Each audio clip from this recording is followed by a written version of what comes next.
And the Ministry of Health reports 31 deaths, and the national COVID-19 immunization campaign continues in the various governorates of the Sultan.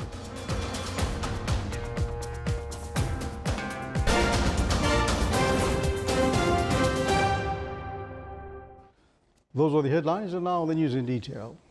His Majesty Sultan Haytham bin Tariq received a cable of thanks from His Excellency President Dr. Barham Ahmed Saleh of Iraq in reply to a cable of condolences on the victims of the Ibn Khatib hospital incident.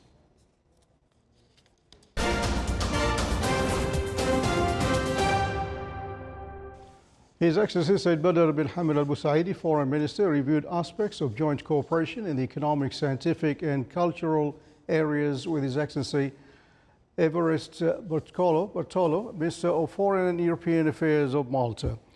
They also exchanged viewpoints on a number of regional and international issues, including the international response to the efforts against COVID-19, the international cooperation in the provision of vaccines, and its importance in accelerating the recovery from the pandemic and its health, social and economic effects.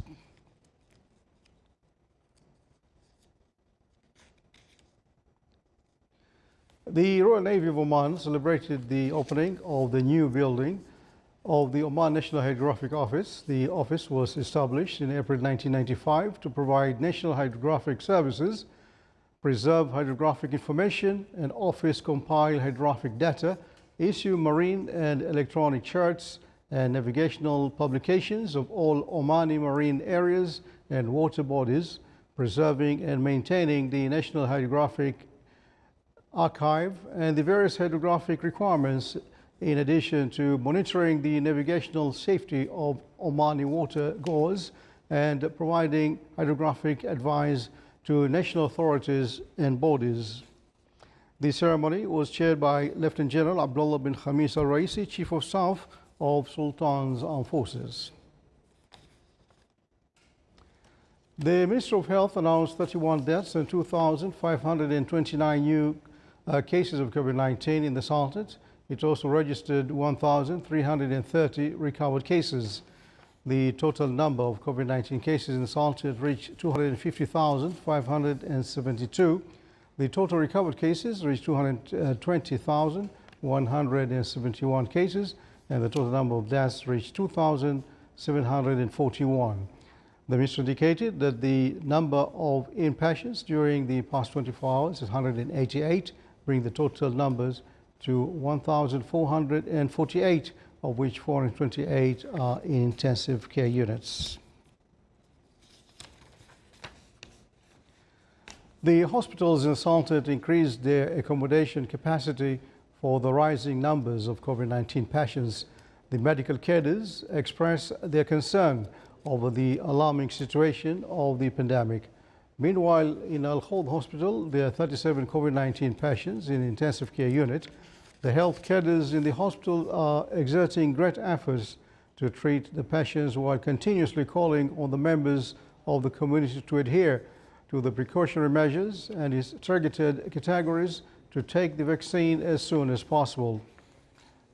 It's worth mentioning that the active COVID-19 cases in the Sultanate exceeded 27,000, as the fatalities rate is also increasing.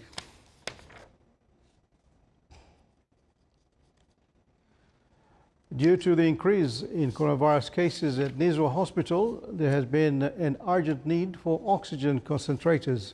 The apparatus have been provided through an initiative launched by Ihsan Association in Al Dakhiliya Governorate to provide such devices for patients. More details in the following report. The total number of positive corona cases is soaring at an accelerating pace. Hospitals are operating at the double of their capacities to handle such huge pressure. It is really critical now at this stage that we know all health institutes have overcrowded with the COVID-19 patients. And especially with intensive care, we are reaching above 180% of our capacity. And this is a really crucial issue and need to be managed with the surge that we are already facing at the moment.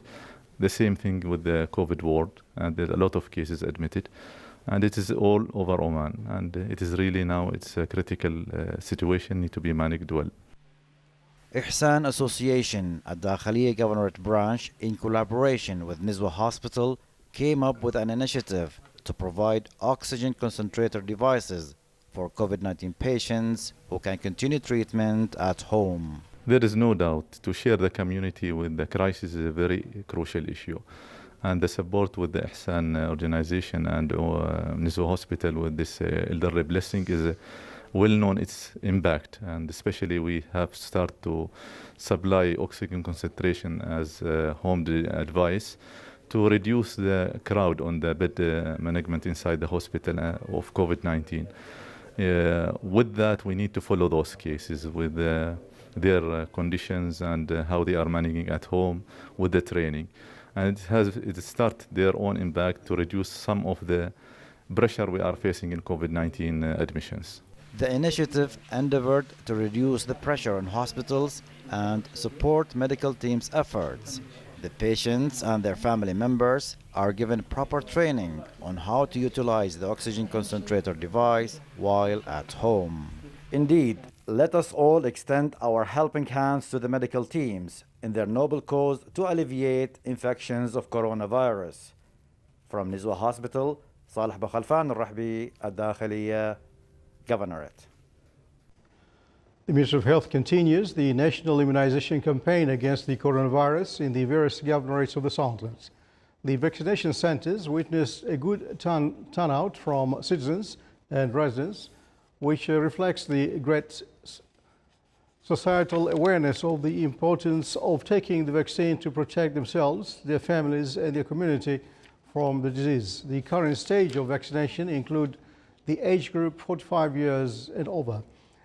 Meanwhile, the hospitals have increased their capacity due to the increasing number of COVID-19 patients amid concern among medical staff about the worsening of the current epidemiological situation. Still to come on News Bulletin. As a part of the efforts to combat the coronavirus, the private sector institutions are providing vaccination for the employees. More details in the following report. The world has been hit hard by the COVID-19 pandemic for over a year now. People across the globe have been taking precautionary measures to combat the virus. The fast response, apart from taking basic precautionary measures, the scientific community around the world worked day and night where they were able to create vaccines as an essential step to help the return back to ordinary life. Companies in Oman are collaborating with the Ministry of Health to secure doses for their employees. Man to Vaccinate is a campaign that OQ has started for our employees and OQ community, joining hand with the MOH in the national campaign of vaccination. Very, very important that we all have to follow all the measures despite being vaccinated. So far, we have vaccinated 1,000 plus employees at OQ, and we aim to vaccinate all of our employees and ensure business continuity of our operations across all assets.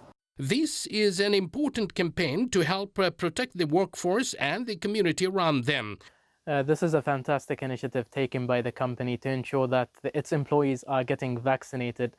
I've already got my vaccine today, and this is a fantastic initiative to ensure the health and safety of the employees. At OQ, more than 800 employees have already got vaccinated in 1 week alone, and we are very thankful for that.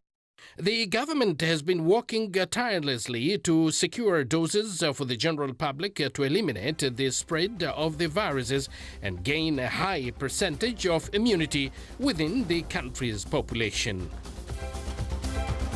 More to come. To boost aquatic life, the Ministry of Agriculture and Fisheries and Water Resources starts to install artificial reefs in the Wilaya of Daba.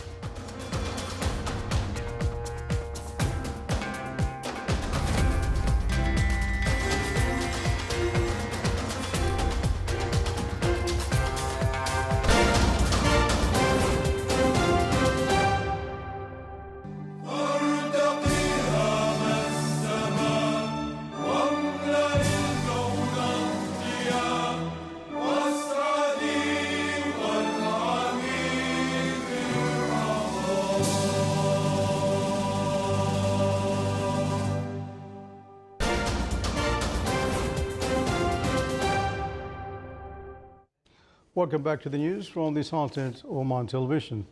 The Oman Vision 2040 implementation follow-up unit signed a cooperation agreement with the business here with the aim of preparing the detailed report on Oman Vision 2040 and the stages of starting its implementation, which will focus on attracting private investments, financial sustainability and empowerment programs such as the economic stimulus.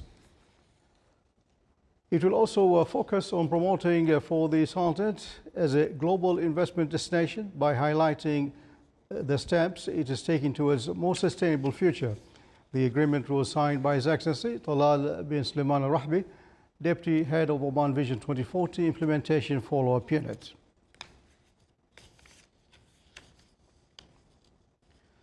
The total number of housing loans supported by the government has amounted to 673, with the cost exceeding 29 million riyals during the first half of the current year. Oman Housing Bank continues its efforts to speed up the pace of approvals for housing loans as to reduce the waiting period for all applicants to obtain financing and banking facilities for citizens. More details in the following report. Oman Housing Bank continued to accelerate the approvals of subsidized housing loans during the last period despite the effects of the pandemic and the many challenges it imposed. The bank is working to enhance efforts during the coming period to accelerate further.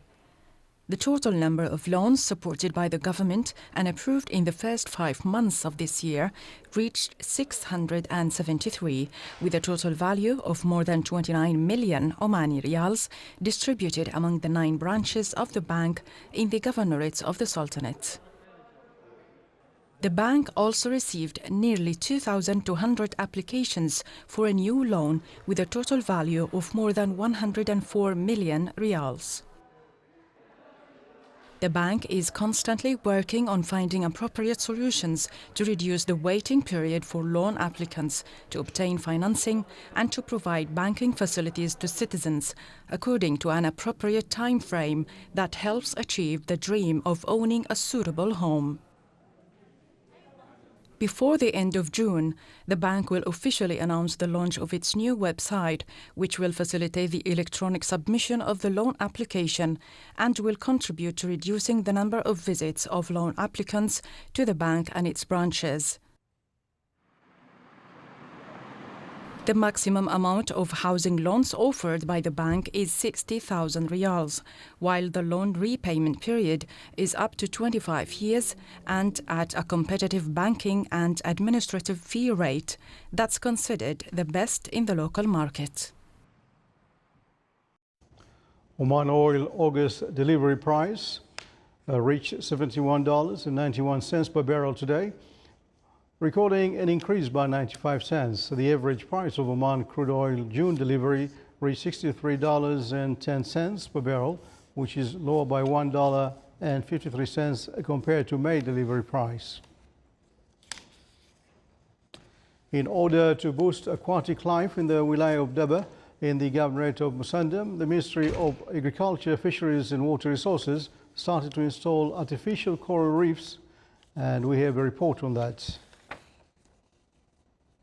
The Ministry of Agriculture, Fisheries and Water Resources, represented by the Directorate General of Agriculture, Fisheries and Water Resources in the Governorate of Musandam, started to install artificial reefs in the Wilayah of Daba to boost aquatic life. The project is financed by the Agriculture and Fisheries Development Fund. The project aims to sustain and preserve the natural fisheries wealth, boost marine reserves and improve the economic condition of fishermen. For artificial reefs were placed at the depth of 30 to 50 meters.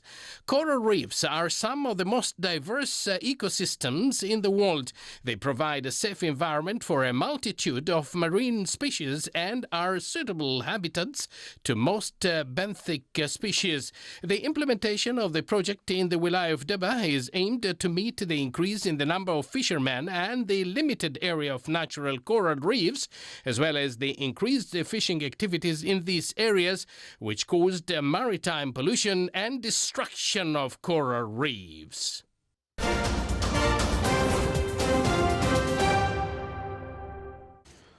On other news, Palestinian officials said Israel today eased some restrictions on the Gaza Strip that have threatened a fragile ceasefire.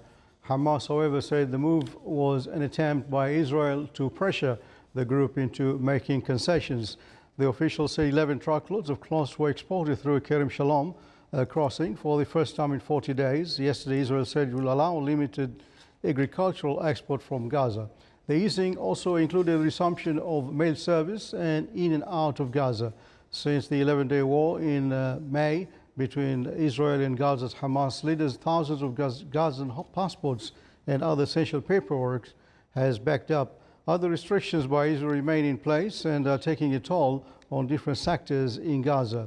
Today, a Pepsi bottling plant said it was closing and laying off 250 workers because raw materials needed to stay in business are not coming. Instead, the company will import ready-made products from its factory in the West Bank.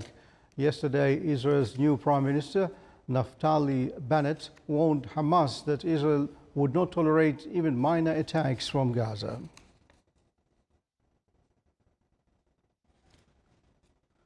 Indonesian health authorities announced the country's largest one-day jump in new coronavirus infections today, as the number of confirmed cases since the pandemic began surpassed 2 million. The health ministry said it had confirmed another 14,536 new infections and 294 deaths. Along with more than 2 million infections, Indonesia has reported more than 54,950 deaths, the most in South Asia. Indonesia, the world's fourth most populous country, has seen infections surge in recent weeks, a climb that has been blamed on travel during the last month's Eid al-Fitr holidays, as well as the arrival of new virus variants such as the Delta version first found in India. Authorities have so far only fully vaccinated 12.3 million of Indonesians' 270 million people and partially vaccinated another 10.9 million others. The government has received 104.7 million vaccine doses so far, including 94.5 million from Sinovac, 8.2 million from AstraZeneca, and 2 million from Sinopharm. It expects to receive about 50 million Pfizer doses in the coming months, followed by 50 million Moderna doses.